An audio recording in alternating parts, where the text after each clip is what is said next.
निश्चित भाव में पुरी सदर एवं पुरी सहर युव छात्र जो बंधु मिलन होता नारायण सिंह नेतृत्व में निश्चित भाव में विजु जनता दल पुरी रे गोटे पाद आगे अच्छी एवं आगामी जो 2024 मसीहा इलेक्शन हम निश्चित भाव में पुरी रे सांसद प्रार्थी अरूप पट्टनायक एवं विधायक प्रार्थी सुनील कुमार महांती निश्चित भाव में विजयी हेबे एवं तत्सहित आउ 6टी कन्स्टिट्युएंसी जो विधानसभा क्षेत्रीय एवं लोकसभा क्षेत्रीय रे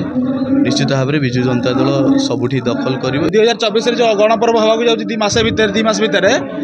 पिलाମାନଙ୍କୁ डाकी नुआ पिला किसी भोटर अच्छा जो मैंने आड होती से गणपर्व में सामिल करवा से आम सहित विजु छात्र जनता दल विजु जनता दल सहित जावा मूल लक्ष्य था छात्र सब पछर रही मोर प्रचेषा सब छात्र समाज आगू जाऊ आ लड़े मुख्य भूमिका ग्रहण कर विगत दिन में आम इलेक्शन पूर्व बा बहु संगठित होकर रही था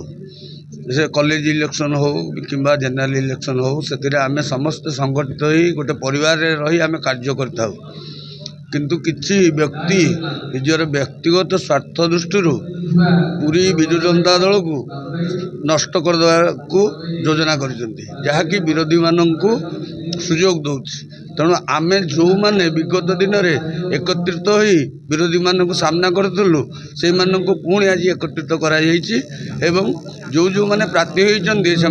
भी आम सचेतन करदूँ जे कर्मी की नहीं नेता नेता को नहीं कर्मी नुहे तेणु से प्रत्येक कर्मी जोगाजोग कर आगामी दिन में विजु जनता दल को विपुल भोट जितेबे।